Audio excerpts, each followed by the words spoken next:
flip houses and avoid the mistakes that cost me millions? I'm going to share the top 7 mistakes investors make. While number 5 is probably the most common mistake, number 7 has cost me millions of dollars.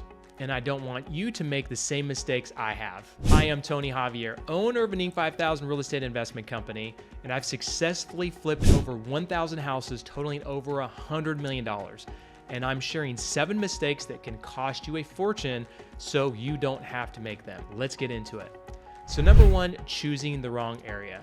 Lots of newbies obsess over finding the hottest areas to flip in, but that's the wrong way to look at it. The truth is, there are good streets and bad streets in every city and town. The key is looking for proven comparable sales on that specific street or in that area.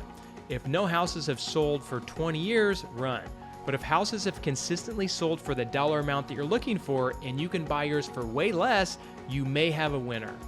Don't get too caught up in things like school districts or public transit. The comps are probably already factored into these. The only thing that matters are recent comparable sales in that area for a house that is very similar. Mistake number 2, not doing your due diligence. The most common mistake is looking at the best comparable sales and using that as your sales price. Some houses in the area may have sold for $200,000, but what if yours only appraises for $150,000, which could be the lowest recent sale in the area? Don't just hope for the best, you have to plan for the worst at the same time. That's not meaning you want the worst to happen, but you have to plan for it. Always use conservative estimates and use worst case scenarios. If you're okay with the worst case scenario, then it's probably a good deal. That way you don't get burned if your flip ends up selling for less. My team is unbelievable at this. They will send me a deal and they'll project $15,000 and typically will make at least $25,000 to $30,000 on that same deal. And that's because they're valuing the property a little less than we really think we can get for it. We're estimating the renovations a little bit more than we think, and we're building in something that we're going to talk about later that you have to plan for. Mistake number 3, over-renovating the property. Here's where inexperienced flippers go way overboard and waste money. Remember, this is not HGTV, especially if you're in a really hot market like we are right now as I'm filming this. A lot of people spend way too much money on flashy upgrades that don't actually increase the value of the home. Don't think what you would want in it, think what the average person would want in a house. The golden rule is only make renovations that are similar to your comparable sales. So if all of your comparable properties show a lot of great updates, you may want to upgrade your property to that standard. If a lot of your properties are outdated, that means you don't have to do nearly as many renovations. Stick to the essentials that people want, which is fresh paint, new flooring, and updated kitchens and bathrooms. Any work beyond that may just be a diminishing return and unnecessary to do. So not only do you want to look at your comparable sales, but you also may want to talk to your contractors on what they are seeing out there. Speaking of contractors, mistake number 4, using bad contractors. This one's pretty self-explanatory, but it's crucial not to use unlicensed contractors and shady contractors. Their poor workmanship will come back to bite you. Not to mention, if you have to fire them, you've got to start all over. Don't always use the cheapest contractor and don't use the one that's available tomorrow. Chances are there's a reason they're not available tomorrow. Always vet contractors, and you can do that by looking at the reviews, checking their references, and seeing their previous work that they've done. And of course, checking if they're insured and licensed. It's worth investing in quality contractors even if you have to pay a little bit more, because shoddy workmanship that needs to be redone will take away from your profits and keep your homes from selling. Number 5, no written renovation plan. You know what they say, failing to plan is planning to fail. You need a detailed written plan outlining step by step the schedule, what renovations are going to be done, by which contractors, and what materials you're going to use. I always have my contractors line item every single line, labor and materials, so that way if we ever take anything out, we can just take it out as opposed to going back and saying, well, you bid, $30,000 for all these things. How much was this? We don't want to do this. By doing that later is going to take a lot of time and energy, and not to mention, it's going to create a lot of confusion.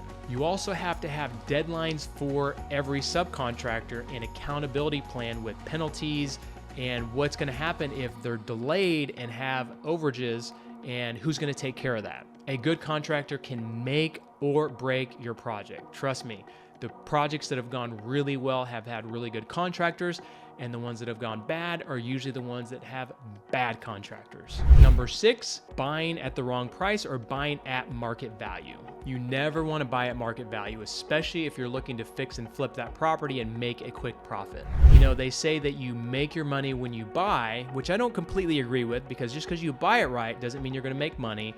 But the way you buy the property is most likely going to predict how much you're going to make on it on the back end if you execute correctly. So the more of a discount you can buy, the more cushion you have to make mistakes and the more profit you're probably going to make. So don't increase your numbers and buy it at a risky price just for the sake of doing the deal. Every time that I've done that, which hasn't been for a long time, but any times I have done that, it's bit me in the butt where I said, you know what, I want to buy this for 150, but they want 170. All right, I'll give it to them and I'll figure out how to save on renovations. I'll figure out how to increase the price. And guess what? Typically never works. So buy at the right price and make sure you run your numbers right. Number 7, no contingency budget. Even the most experienced flippers get surprised by unexpected costs from time to time. That's why you must bake in a contingency reserve budget from day one. For us, we take the projected renovation cost and times it times 10%. So if our budget is $70,000, we put an extra $7,000 in overages just as a safety net. And if we don't use it, that's just extra profit. And a lot of mistakes other investors don't make is not preparing for utilities, insurance, interest, and all those other things in the project, but especially if it runs over. Not budgeting for these inevitable surprises is going to cause so many fix and flippers to go broke. Just do yourself a favor and protect yourself at the beginning by baking in a contingency plan. And I'm gonna give you a bonus mistake here. Getting emotionally attached to the property is a fatal sin. Don't get so invested in the property that you do a deal that you normally wouldn't have done if you weren't so emotionally invested. When you get emotional, you stop thinking rationally about numbers and start viewing it as a passion project. You risk overpaying, you risk over-renovating, and you risk just way too many things when you get too sentimental and too emotionally invested in a property. Successful flipping is a numbers game, pure and simple. That's it. You need to look at properties with a cold, analytical eye. Don't let your emotions get involved in making bad decisions. So there you have it, the 7 biggest mistakes that I think investors can make that can derail your real estate investing career. So just to recap, keep these in mind on your next project. Research neighborhood comparables thoroughly. Always be conservative with due diligence. Never over-renovate a property. Make sure you vet and hire qualified contractors. Get detailed renovation plans in writing. Always buy well below market value. Bake in a contingency plan. And remember to detach yourself emotionally from the project. Avoid these pitfalls and you'll be well on your way to making serious profits from fix and flip properties. If you like this video, check out one of my latest flips or the top 5 ways that you can invest in real estate. I just recorded those recently. Go check them out.